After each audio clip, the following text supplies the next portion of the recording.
వైసీపీకి ఏదైతే ఓట్లు ఉన్నాయో ఇప్పుడు ఒక 36 నుంచి ఒక 40% మధ్యన, అందులో కనీసం ఒక 7-8% ఇచ్చి తీసుకెళ్ళిపోతుంది. అంటే దీనివల్ల ఎవరికి నష్టం అంటారు? జగన్మోహన్ రెడ్డికి, యువజన శ్రామిక రైతు కాంగ్రెస్ పార్టీ. టీడీపీకి నష్టం ఉండదా? టీడీపీకి పోయే ఓటు ఒక్కటి కూడా ఉండదు, ఒకటంటే ఒకటి ఉండదు. అంటే టీడీపీకి రావాల్సిన ఓటు అటు వెళ్ళిపోతుందిగా ఒకవేళ అలా అనుకుంటే. వెళ్దాం, టీడీపీకి రావాల్సిన ఓటు వెళ్ళే అవకాశమే లేదు.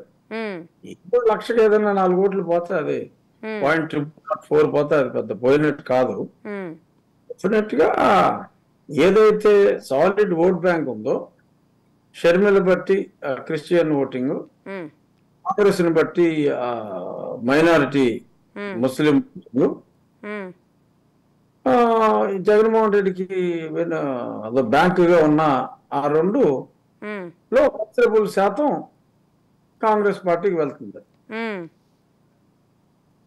డెఫినెట్ గా అది ఒక మాదిరి పరాజయం నుంచి ఘోరమైన పరాజయం దిశగా ఈశ్వర రైకాపా పార్టీని తీసుకెళ్ళబోతుంది. బట్ ఇంకొకటి, క్రిస్టియానిటీ మణిపూర్ ఘటన ఒక విషయం ఆవిడ మాట్లాడారు. మణిపూర్లో క్రిస్టియన్లను అంతా ఊచకోతకు వస్తే నువ్వెందుకు స్పందించలేదు అన్నా అనేది అడిగారు మొదటి రోజు. అంటే క్రిస్టియన్ ఓట్ బ్యాంక్ కూడా అటువైపు కన్వర్ట్ అయ్యే అవకాశాలు ఉంటాయా?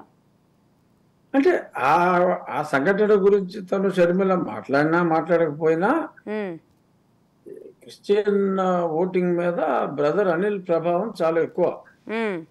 అతనే పాపం ఊరూరతికి పాపం పాటలు పాడి, నాకు కూడా ఒక 2 మీటింగ్లు చేశాడు అనిల్.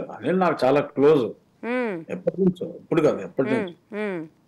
నా మీటింగ్లకు వచ్చాడు, 2 సభలకి నేను కూడా మరి వాళ్ళ బావగారు ఓటింగ్ కోసం వచ్చాడు. వచ్చినప్పుడు మరి నన్ను పరిచయం చేశాడు ఆ మీటింగ్ లో. సుమారు అతని మీటింగ్లకి జగన్మోహన్ రెడ్డి కన్నా ఎక్కువ వచ్చారు, కేవలం క్రిస్టియన్ ఓటర్స్. కష్టపడ్డారు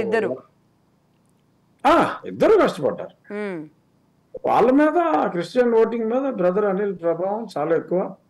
అటువంటి రేపొద్దున్న మాకేంత అన్యాయం చేశాడు, ఇంకా ప్రజలకి ఏం న్యాయం చేస్తాడు అని మరి వాళ్ళు డిఫరెంట్ ప్లాట్ఫామ్స్ మీద వాళ్ళు రోడ్డు ఎక్కినప్పుడు పర్యవసానాలు డెఫినెట్ గా ఆ పార్టీ వరకు తీవ్రంగా ఉంటాయి.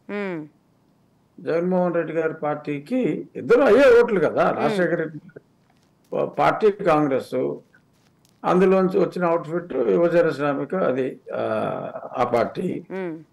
సో ఈ చెల్లెలు ఇప్పుడు డైరెక్ట్ గా కాంగ్రెస్ పార్టీలోకి వెళ్ళింది. తండ్రికి కాంగ్రెస్ పార్టీ చేసిన సహాయానికి రుణం తీర్చుకోవాలి అని సంకల్పంతో అమ్మాయి ఉంది. సో ఇతనేమో తండ్రిని అడ్డం పెట్టుకుని ఆ పార్టీలోనే ఫస్ట్ ఎంపీ అయ్యి ఇప్పుడు మరి ఆ పార్టీనే తను పెడుతున్నాడు.